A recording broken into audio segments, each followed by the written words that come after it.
But let's move into the next topic, and that is the other side of the trade. We talked about one team becoming the best team in the NBA, and now we have a team that's kind of hitting the end of their run. The Oklahoma City Thunder became the Thunder in 2008, 2009, and they were the worst team in the NBA that year, but then they jumped all the way up to a team that made the playoffs and won 50 games in 2009 and 2010, made the finals in 2011, then 2013, 2012. They had 60 wins, 59 wins, then took a step back due to injuries with, I think it was KD that year, right?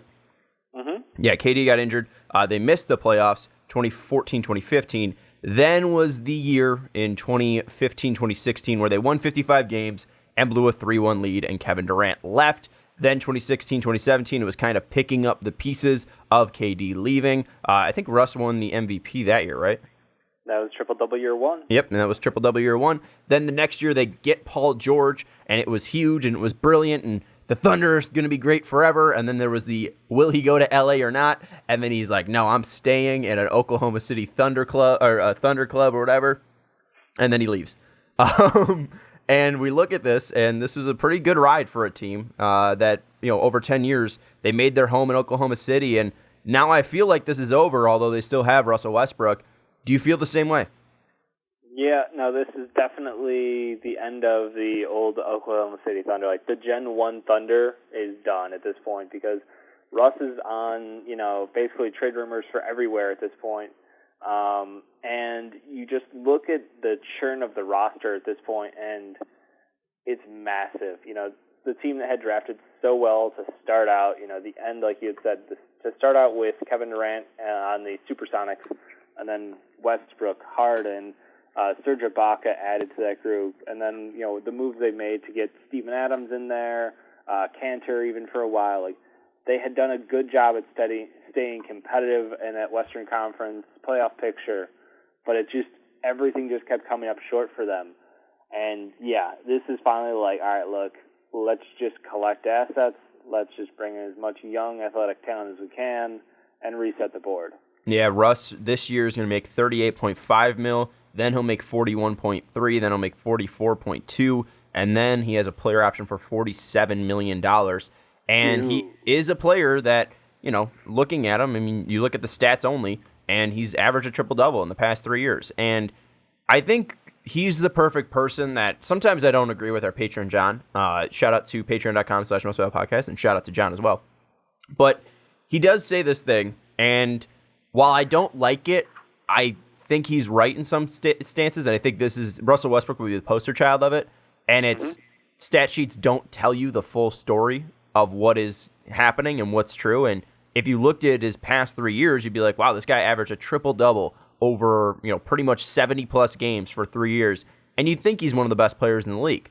But due to his play style, due to his shooting, due to his inefficiency, I said this in the Discord, and I said this to the people who are reaching out saying, where's Russell Westbrook going to go?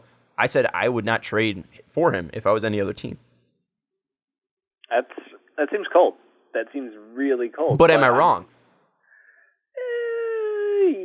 I want to say you are. I don't know how much I believe that, though, because I think there's only a few teams that would make sense for them to go after Russell Westbrook because his play style is so ball dominant, and he just needs to work on a couple of things to really round out his game again because he's gotten, ever since KD left, basically he's took it upon himself to will games through and to, shoulder the load, play hero ball, and his shot selection was awful. He was the worst volume three-point shooter in NBA history last year.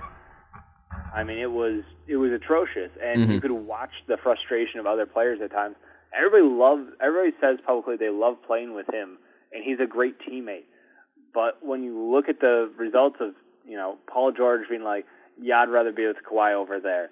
Kevin Durant, sounds great, buddy. I'm going to go play over there. And just one after the other, it's like, okay, we're definitely not going to get the whole story ever publicly right now, but it's very clear from the actions that are being taken that while Russell Westbrook's an amazing athlete and a great NBA player, he needs to change his play style in order to be more competitive and in order to get guys around him who can help them win because He can stuff stat sheets, but he's not going to be able to win a championship with this style of play. And with his contract and his current age, that puts him into a whole different category. Well, and I think there is a category. There is an extreme. There's a 2-player category that right now in the NBA he fits in, and it's overpaid, near 30 or 30-plus-year-old point guards.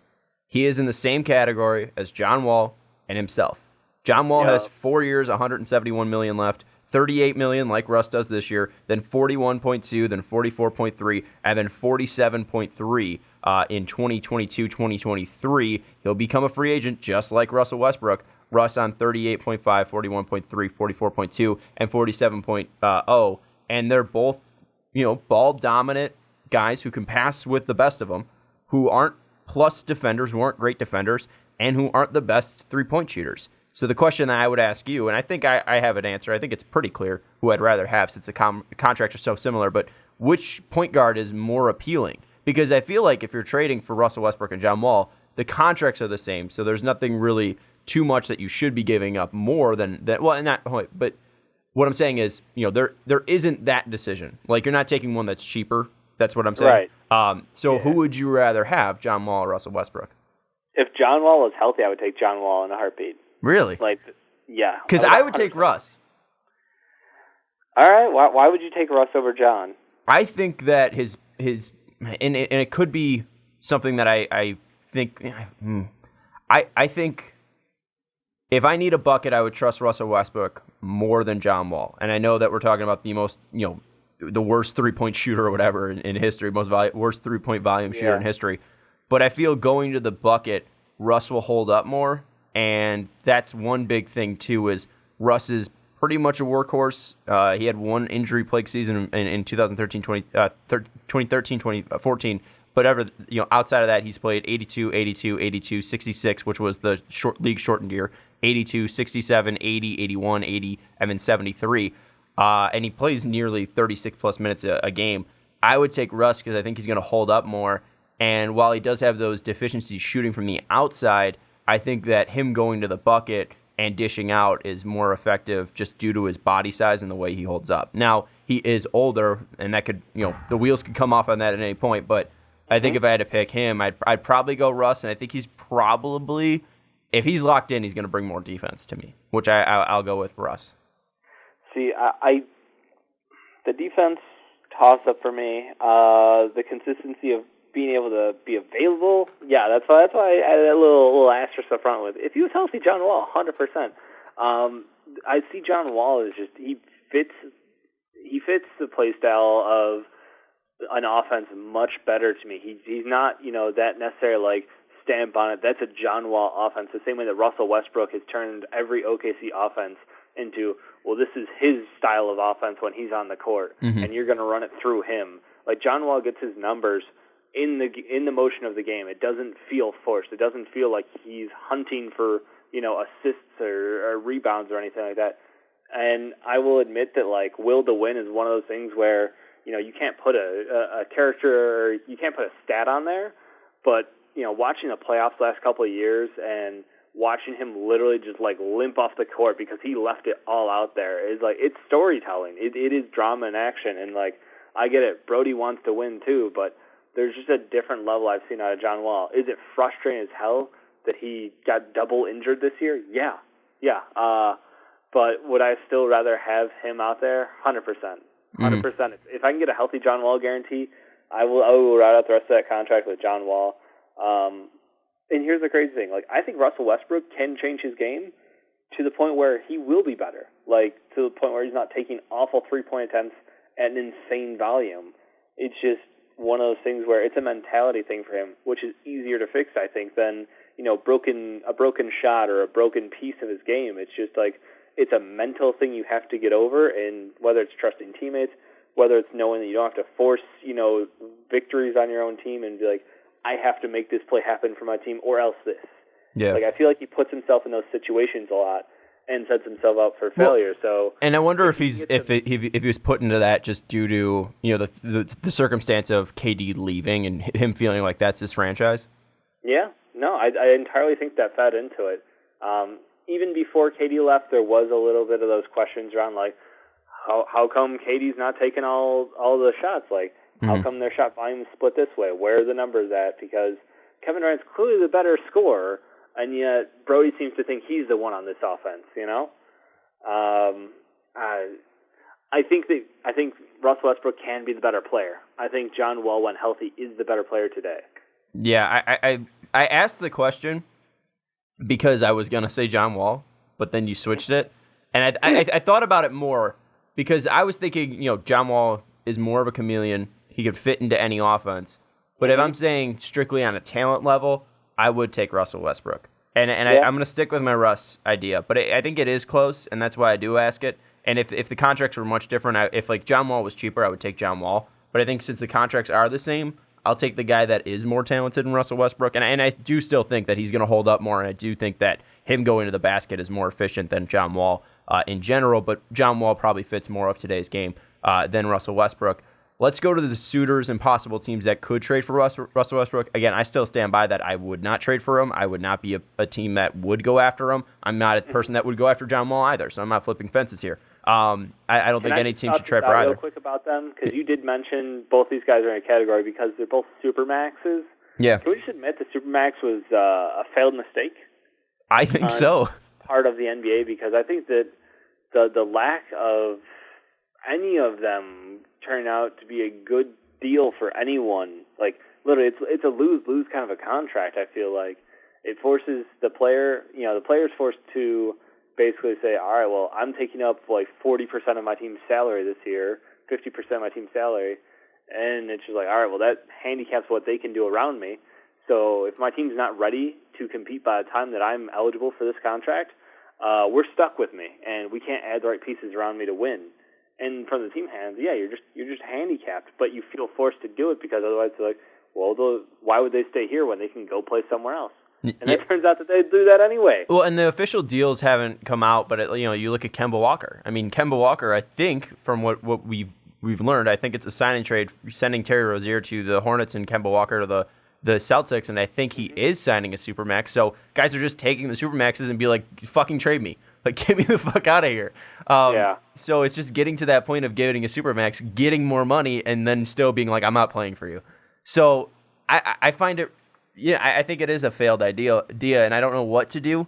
But that's a different conversation for a different time. Who are the suitors for Russell Westbrook in your mind, if any? I've been tossing out this one on Discord, and it hasn't been getting a ton of love, but I'm going to do it anyway. I think that the Timberwolves and Wiggins, like you take two experiments and you just swap them.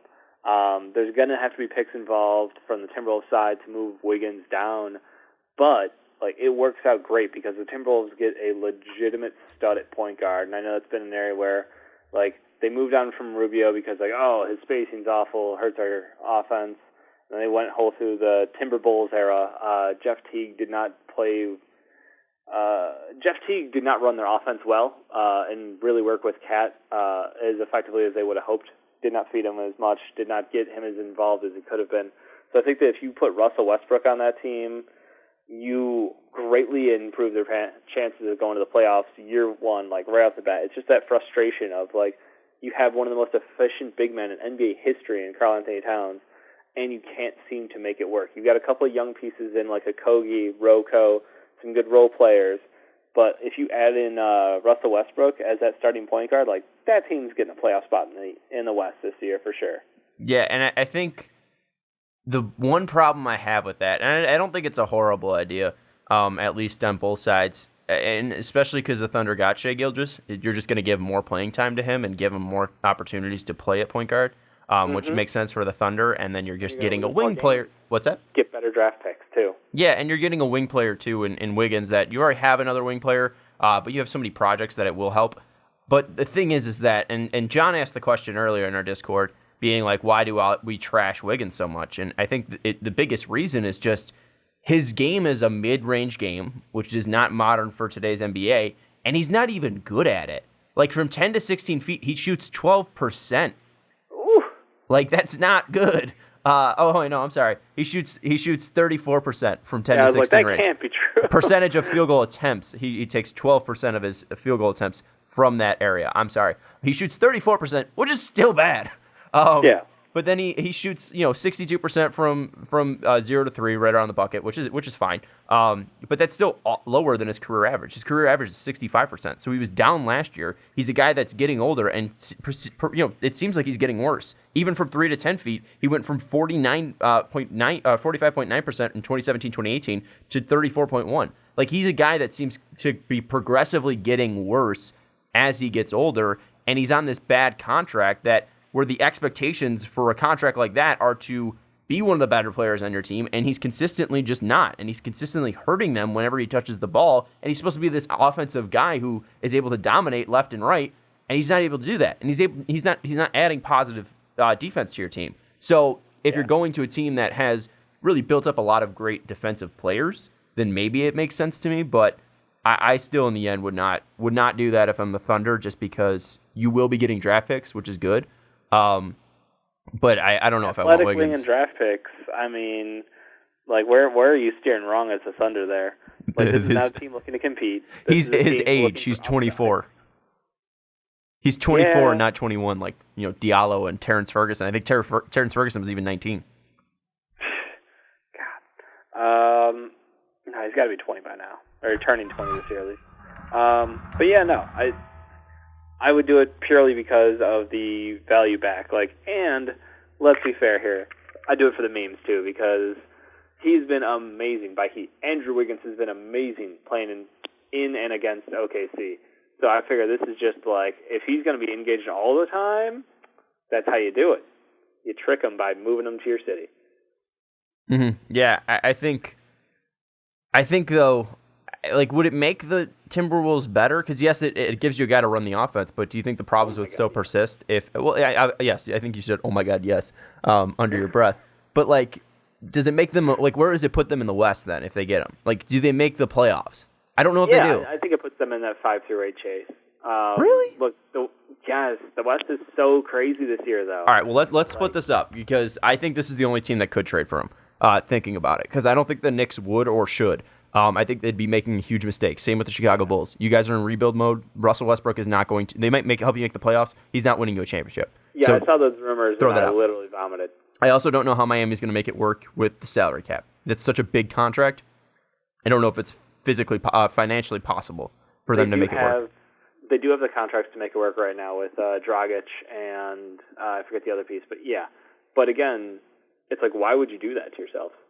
You're taking two of the guys that apparently no one wants to play with in Russell Westbrook and Jimmy Butler, who literally fought his way out of everywhere because he keeps making enemies places. I mean, I thought he was fine in Philadelphia, but it seems like he didn't want to stay there for God knows what reason. I mean, this guy is so volatile, I don't know what he's going to make up his mind on when it comes to Jimmy Butler.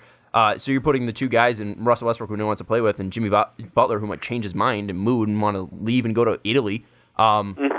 Like, I don't know what the hell. I think it's a horrible pair there. So I think they're the only team that would make sense for him to go to. Let's just role play. They pick up Russ. Minnesota does. We're saying the Lakers are better than them, right? Yeah, the Lakers are better than them. Okay, yeah. Clippers are better than them. Yep. Rockets? Wait, which team were we saying he's on? Just to confirm here. Minnesota. Okay, yeah, it was a Minnesota deal. Okay. The Rockets should be better than them. Warriors? Depends when Klay comes back. Yeah, entirely honest, they should be better than them, though. Nuggets? Yep. Trailblazers?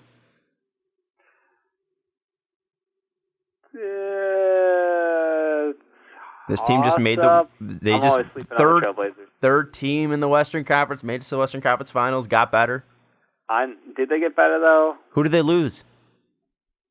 Clearly, it was Cantor, and Nurkic will still be out for a bit to start the year. Yeah, but they got Whiteside.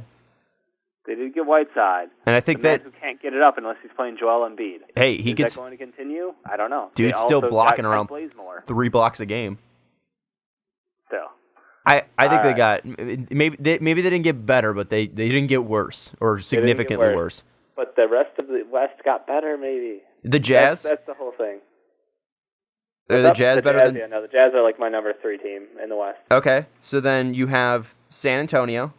Yep, who got better? Do you think that they're better than the Timberwolves with Russ?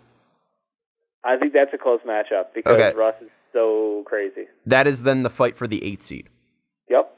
You have I agree. I think you throw the Pelicans, Mavericks, and Kings in there. I think the Pelicans would have to really overperform. Mavericks, I think, are still, you're pushing the timeline on Luka and KP. Kings, I love.